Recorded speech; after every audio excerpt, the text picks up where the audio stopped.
अब एक बड़ी खबर या यूं कहें एक बड़ा मुद्दा जो आपसे हमसे जुड़ा हुआ है, हर उस स्मार्टफोन उपभोक्ता से जुड़ा हुआ है जो कहीं ना कहीं गूगल की सेवाओं का इस्तेमाल करता है।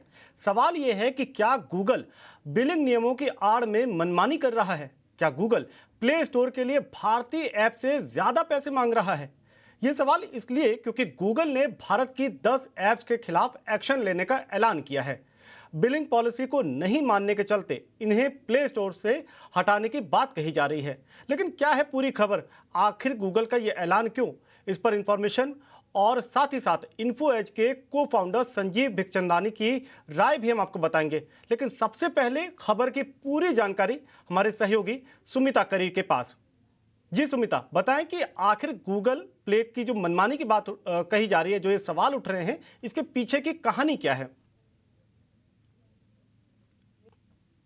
गूगल ने सुबह एक ब्लॉग पब्लिश किया है जिसमें उन्होंने मेंशन किया है कि वो 10 इंडियन ऐप डेवलपर्स, 10 स्टार्टअप्स जो हैं उनके खिलाफ एक्शन लेंगे उनकी प्ले स्टोर बिलिंग पॉलिसीज को ना मानने के लिए। उन्होंने सुबह जो ब्लॉग पोस्ट किया उसमें उन्होंने लिखा, और मैं उनको कोट कर रही हूँ, गूगल ने बोला है कि इन डेवलपर्स को 3 साल देते हुए भी 3 साल से ज़्यादा देते हुए प्रिपेयर करने के लिए, और सुप्रीम कोर्ट के ऑर्डर के बाद हम लोग ये नेसेसरी स्टेप्स ले रहे हैं ताकि हमारी जो पॉलिसीज़ हैं वो कंसिस्टेंटली अप्लाई हों पूरे इकोसिस्टम के लिए। इनफैक्ट जो ये बोल रहे हैं कि यही जो पॉलिसी है वो ये फॉलो करते हैं ग्लोबली भी, ग्लोबल गाइडलाइंस भी हैं।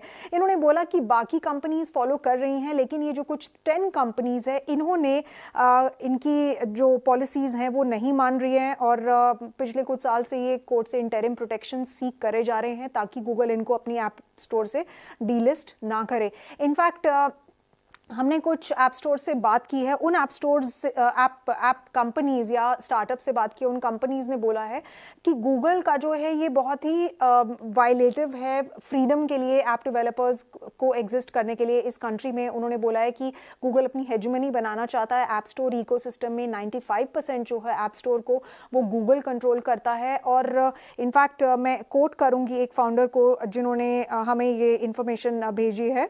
ये ट्रूली मैडली ने एक रिलीज में बोला है कि it's a dark day for digital India, these big techs have become digital landlords of the digital ecosystem and want us to pay them this lagaan. Hardly any business in India makes even 30% profit at tax, but they want to earn 30% of our revenue so that they can keep getting bigger at the expense of our demise. तो ये जो चीज़ बोली है ये in fact truly madly ने बोली है, और बाकी कंपनीज ने भी हमें कुछ सिमिलर तरह के ही रिएक्शंस दिए। इट्स इंटरेस्टिंग टू नो कि ये जो केस है काफ़ी सालों से चला आ रहा है। लास्ट ईयर अराउंड अगस्त सितंबर में इन्होंने मद्रास हाई कोर्ट से एक इंजंक्शन सीख किया था कि इनको ऐप स्टोर से ना हटाया जा सके। इस साल फिर फरवरी में जो सुप्रीम कोर्ट हियरिंग चल रही थी, सुप्रीम कोर्ट ने मना कर दिया इनको इंटरिम प्रोटेक्शन देने के लिए इस केस के खिलाफ। उसके बाद इन कंपनीज ने गूगल को लिखा भी कि एकदम से कोई इनके खिलाफ एक्शन ना लिया जाए, पर आज गूगल ने बोला है कि इनके खिलाफ एक्शन लिया जाएगा। और इनफैक्ट एक कंपनी जो है भारत मैट्रिमनी का एक ऐप ऑलरेडी ऐप स्टोर से डीलिस्ट हो चुका है। धन्यवाद सुमिता, ये पूरी जानकारी हम तक पहुंचाने के लिए। तो जाहिर तौर पे सवाल यही उठ रहा है कि क्या गूगल लगान वसूलने की तैयारी कर रहा है? और इस पूरे मसले पर हमारे साथ जाने माने कंज्यूमर एक्टिविस्ट जहांगीर घाई जुड़ गए हैं। जहांगीर जी, मेरा पहला और सीधा सवाल आपसे यही कि जो भी गूगल की ये ऐलान है या जो ऐप्स को वो ज़्यादा पैसे मांग रहे हैं, आप इसको किस नज़रिए से देखते हैं? आपको कितना तर्कसंगत ये नज़र आ रहा है? और कहीं ये इस तरफ इशारा तो नहीं कर रहा है कि जो भारतीय ऐप्स है सिर्फ उन्हें टारगेट किया जा रहा है? जो पॉलिसी है गूगल ने जो फिक्स की है वो सबके लिए एक नियम होना मांगता है। प्राइस फिक्सेशन जो चार्जेस है वो गूगल का प्रेरोगेटिव है क्या फिक्स करने का प्राइस, लेकिन डिस्क्रिमिनेटरी प्राइसिंग इलीगल है। और डिस्क्रिमिनेटरी प्राइसिंग भारत के एप्स की अगेंस्ट होगा तो ऑन द कॉन्ट्ररी वो ज्यादा डिस्क्रिमिनेटरी है, बिकॉज आप पूरा कंट्री को टारगेट करते हैं। तो जो आपने बताया उसके हिसाब से Google definitely unfair policy adopt करती है। तो ऐसे में जो जिन ऐप्स को टारगेट किया जा रहा है या उनके सामने क्या विकल्प होता है कि ये गूगल का ये जो फैसला है उसको वो क्या चुनौती दे सकते हैं? रास्ता क्या आपको यहाँ पे निकलता हुआ नजर आ रहा है? सॉरी, मेरे को समझ में नहीं आया।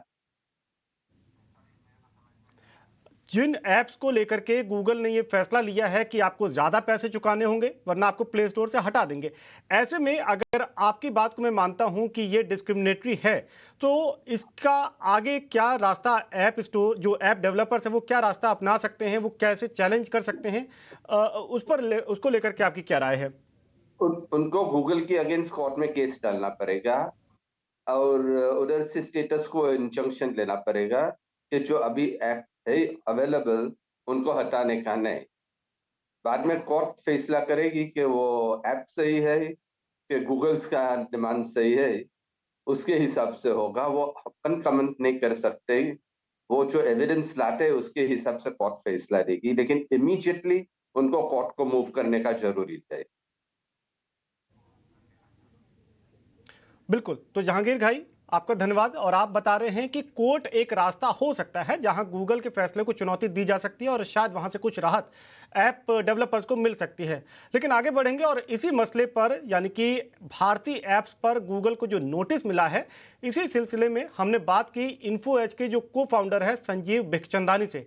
आइए सुनते हैं कि संजीव का इस मसले पर क्या कहना है। So it's not as if we've been delisted. It is a notice to delist. The truth is that InfoEdge Jeevan Sathi has been compliant since February 9th, ever since the Supreme Court refused to give relief to these 10 companies. So we are compliant and we are going to reply to the notice. And let's see what happens then. We are hopeful and confident that they will not delist the app. But if you look at Naukri, it's next to nothing from the app, the revenue that is. If you look at 99 Acres, likewise. It's only in Jeevan Sathi there is some dependency on the app, and Jeevan Sathi is a small business for us, so it's not a big deal. We are paying, all past invoices are clear. There's no pending invoice, and as and when the invoice comes, we will pay. धन्यवाद संजीव जी। तो Google पर जो इस वक्त लगान वसूलने के जो आरोप लग रहे हैं, सवाल उठ रहे हैं, उस पर यह हमारा विशेष डिस्कशन था। लेकिन इस बुलेटिन में फिलहाल इतना ही। ब्रेक के उस पार और भी खबरें, आप बने रहिए ET Now स्वदेश के साथ।